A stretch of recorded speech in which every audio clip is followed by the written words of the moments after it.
sudah kita sudah melihat bagaimana hasil yang dihasilkan dari Bapak termasuk dia. Kita semuanya berdoa agar supaya Pak Sudawan jadi calon-calon pemimpin masa depan dan bisa mewarnai kehidupan di Indonesia itu umumnya. Bapak dan sekalian, saya ada satu cerita itu begini tentang pemuda. Pada saat Jepang itu dibombardir oleh Amerika, dan setelah menjatuhkan bom atom di Nagasaki dan Hiroshima dan Nagasaki, itu yang ditanyakan oleh pemimpin masa itu adalah bagaimana dengan para pemuda-pemuda, apakah mereka itu masih mempunyai kesempatan untuk bersama-sama melanjutkan belajar? Dia jawab betul. Walaupun sudah dibombardir, tidak lupa ini keisahan ini masih tetap mempunyai rasa optimis. Selalu di situ masih ada pemuda. Karena dengan pemuda ini tentunya Jepang muncul lagi menjadi satu kekuatan ekonomi, akses ekonomi yang sangat takut dengan Eropa dan Amerika dan lain sebagainya. Berkaitan dengan itu, Islam kita di situ juga betul-betul memperhatikan tentang pemuda. Di dalam Al-Quran disebutkan tentang cerita-cerita tentang pemuda yang ada di dalam Al-Quran. Salah satu di antaranya adalah tentang Ashabul Kahfi. Di dalam surah Kahfi disebutkan tentang fityatun amanu bi rabbihim wa zidnahum huda. Yaitu pada masa Ashabul Kahfi ini ada satu pemimpin yang otoriter yang memaksakan kehendaknya kepada penduduknya untuk menyembah berhala. Kemudian ada 7 orang pemuda itu meninggal dari desanya dan berhala. Padahal mereka itu adalah anak-anak dari para pejabat tinggi pada saat itu. Dan kemudian setelahnya itu mereka diselamatkan oleh Allah SWT. Dia selamatkan dari kejaran dari para tentara, dari penguasa pada saat itu, dan akhirnya Allah SWT menghidupkan mereka sampai 300 tahun lagi. Walau itu fikir dalam kembali sini wasdadu tis'ah 300 tahun. Dan kemudian setelahnya 350 tahun di dalam gua itu mereka keluar, dan akhirnya mereka akan dikenal oleh masyarakat yang ada setelah itu. Ini salah satu daripada kegigihan ya para pemuda pada saat itu untuk tidak ikut tunduk kepada para penguasa yang boleh. Dan pada akhirnya mereka itu dihidupkan kembali oleh Allah SWT, dan mereka menjadi simbol daripada kaum pemuda yang betul-betul beriman kepada Allah SWT dan bisa menghadapi berbagai macam berbagai macam prahara dalam kehidupan itu. Yang pertama, yang kedua itu adalah Nabi Ibrahim. Nabi Ibrahim ini adalah merupakan contoh daripada seorang pemuda pada masanya. Itu untuk tidak tunduk kepada kemauan masyarakat pada saat itu, bahkan Raja Namrud yang sangat logis pada saat itu tidak tunduk kepada kemauan mereka itu. Dan Nabi Ibrahim termasuk seorang yang patut dicontoh di dalam membela kebenaran, di dalam menjaga keimanan dan ketakwaan, walaupun dengan misalnya dengan dibakar di kota kerajaan apinya Raja Namrud, tidak menutup kepada seperti itu.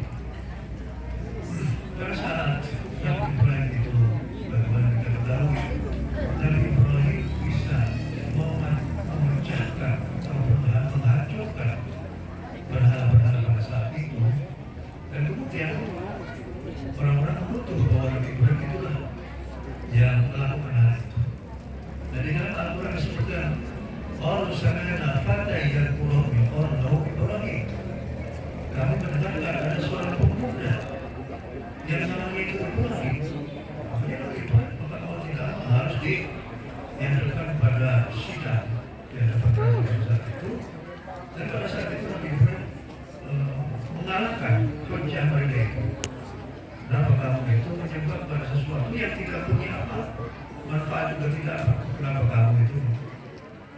Ya akhirnya mereka kalau soal penguasa itu sudah tidak mampu untuk berdebat secara retorika, secara apa namanya itu, tidak secara logika. Maka yang digunakan oleh penguasa itu adalah kekuatan. Maka saat itulah Nabi Ibrahim harus menghadapi satu apa namanya keputusan dari Raja Namrud untuk dibakar. Dan kita tahu bagaimana geramnya Raja Namrud pada saat itu kepada Nabi Ibrahim sehingga membuat satu tumpukan kayu-kayu yang besar yang demikian tinggi sekali untuk menghabisi Nabi Ibrahim. Tapi Allah akhirnya bisa menyelamatkan Nabi Ibrahim dan al-Qur'an wassalam ala Ibrahim. Allah berkata kepada api. Jadi api itu walaupun api kelihatannya tidak ada rohnya, tidak ada apa-apa, tapi Nabi dapat api dari Allah Subhanahu wa taala itu adalah merupakan satu bahan Allah yang ikut kepada Allah Subhanahu wa taala. Jadi yang luar biasa. Kemudian kalau kita lihat di dalam kata-kata para ulama bahwa inna fi yadi syubban amra ummah wa fi aqdamihim hayatah. Bahwa di dalam pada diri kaum pemuda itu adalah masa depan satu bangsa. Wa fi aqdamihim hayatah, dan di dalam pundak mereka atau di dalam kaki-kaki mereka itu menjadi kehidupan dari umat. Oleh karena itulah maka dalam Al-Quran itu juga bagaimana cara menciptakan satu generasi-generasi yang taat, generasi-generasi yang bagus, generasi yang terus membawakan syiar-syiar agama Allah Subhanahu wa taala. Berhadap sekalian, oleh karena itu kalau kita lihat misalnya bagaimana para nabi-nabi terdahulu itu mereka tidak ingin risalah mereka itu akhirnya bangkrut. Seperti Nabi Zakaria alaihissalam ini bahwa aku apa namanya itu di dalam surah Maryam was'ala rasulullah wa lakum bidu'an kaum bi'in Rabbi inni wa hana al-'azmu minni was'ala rasulullah wa lakum bidu'an kaum bi'in wa inni khiftu al-mawaliya min wara'i wa kanat imra'ati 'aqiran min ladunka waliyyan yarithuni wa yarithu al-an ya'qub wa yaj'alhu rabbi radiyyan. Jadi doanya Nabi Zakaria. Nabi Zakaria sampai umur 80 tahun masih belum dikaruniai seorang anak. Akhirnya mengaku hanya kepada Allah saja. Ya Allah, Rabbi ini wahana al-'azmu, bahwa tulang belulangku itu sudah semakin rapuh. Washta'ala ar-ra'su shayba, dan rambutku sudah semakin banyak dan berubah. Alhamdulillah, wa ini khiftu al-mawaliya min wara'i wa kanat imra'ati 'aqiran. Dan aku khawatir akan orang-orang yang sepeninggalku. Kalau seandainya aku seperti begini, siapa yang akan melanjutkan di sana? Karena sunnah. Maka itu Rasulullah Allah akhirnya Allah Subhanahu wa taala memberikan rezeki kepada Nabi Zakaria, yaitu berupa Nabi Yahya alaihissalam. Ini adalah merupakan hal yang selalu dipikirkan oleh orang tua, bagaimana dengan nasib anak-anaknya, bagaimana nasib ketua, karena agama ini agama yang hak itu harus terus dikawal oleh siapapun. Kenapa tidak bisa membawa umat itu masuk kepada umat yang selalu sadar bahwa mereka itu adalah hamba Allah Subhanahu wa taala. Begitu juga Nabi Ibrahim lalu berdoa kepada Allah, Rabbana muqima shalah wa min dzurriyyati. Ya Allah, jadikanlah aku dan keluargaku menjadi orang-orang yang selalu melaksanakan sholat, selalu melaksanakan sholat. Dia dipikir karena dengan selalu aku melaksanakan sholat, maka semuanya bagus. Kalau ada yang melihat kebaikan seorang itu, lihat dulu bagaimana sholatnya. Kalau sholatnya bagus, sholatnya istiqomah, sholat diperhatikan sholatnya, maka insya Allah orang itu mempunyai akhlak yang bagus, agamanya juga bagus, dan sebagainya. Pada ayat yang lain, Nabi Ibrahim wasal ila Ibrahim wa Yaqub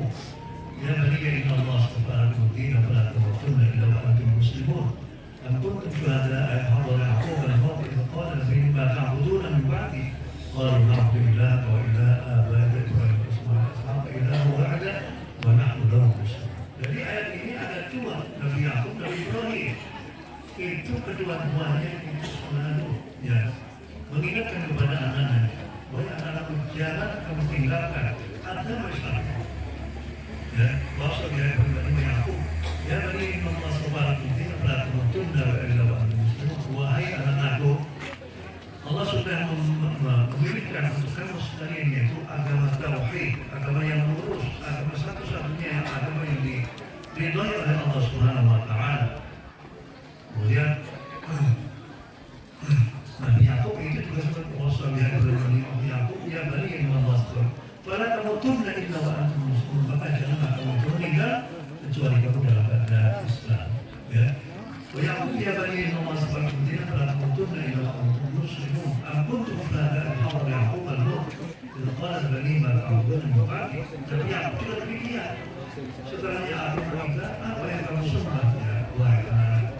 Jawab oleh mereka, kalau na'udzubillah, kami semua akan terus berpegang teguh untuk berkhidmat, untuk menyembah kepada Tuhan bukan Tuhan ibadah. Para hadirin sekalian, maka pesantren ini adalah justru dalam rangka untuk bisa menciptakan kader-kader baru, kader-kader kaum muslimin, dan akhirnya mereka berjuang untuk mempertahankan agama Islam. Di pesantren inilah adalah merupakan suatu institusi pendidikan keagamaan yang akan bisa menciptakan generasi-generasi masa depan yang pas akan ajaran agama Islam dan menyebarkan ajaran agama Islam itu kepada masyarakat-masyarakatnya yang ada di sekitarnya itu. Dan di dalam pesantren ini ada dua model para sekalian. Model yang pertama itu adalah untuk menciptakan seorang yang mutadayyin, orang yang beragama dengan bagus, walaupun orang itu tidak ahli di dalam beberapa ilmu pengetahuan. Jadi kalau seandainya anak itu yang masuk ke dalam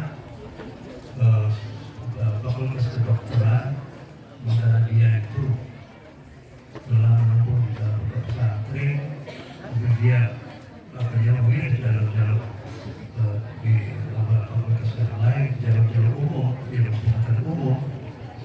Ya nggak apa-apa. Bahkan kalau bisa itu, kaum muslimin itu bisa menguasai berbagai macam ilmu terapan, ilmu yang sangat dibutuhkan oleh masyarakat ini. Apakah itu jadi dokter, jadi insinyur, jadi apapun, sesuatu yang banyak dibutuhkan oleh manusia. Itu semestinya dari kaum muslimin ada orang-orang yang ahli dalam bidang seperti itu.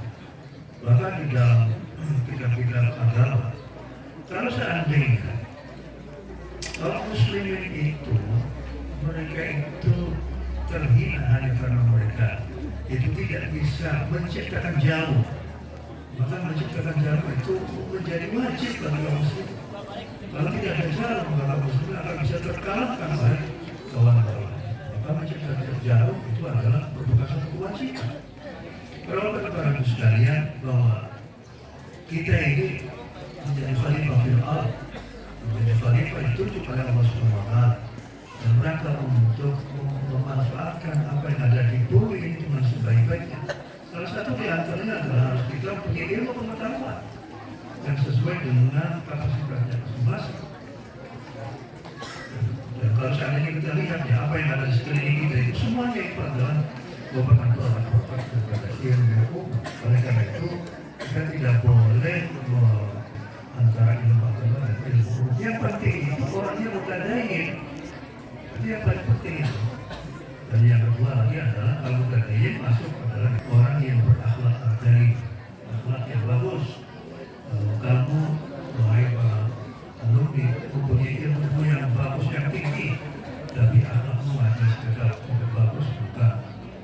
Ini merupakan kegagalan sebagai seorang ilmuwan. Seorang ilmuwan yang bagus adalah dia dengan ilmu yang bisa bermanfaat kepada orang lain, dan kemudian akhlak itu menjadikan kamu menjadi seorang yang menjadi orang yang berakhlak karim.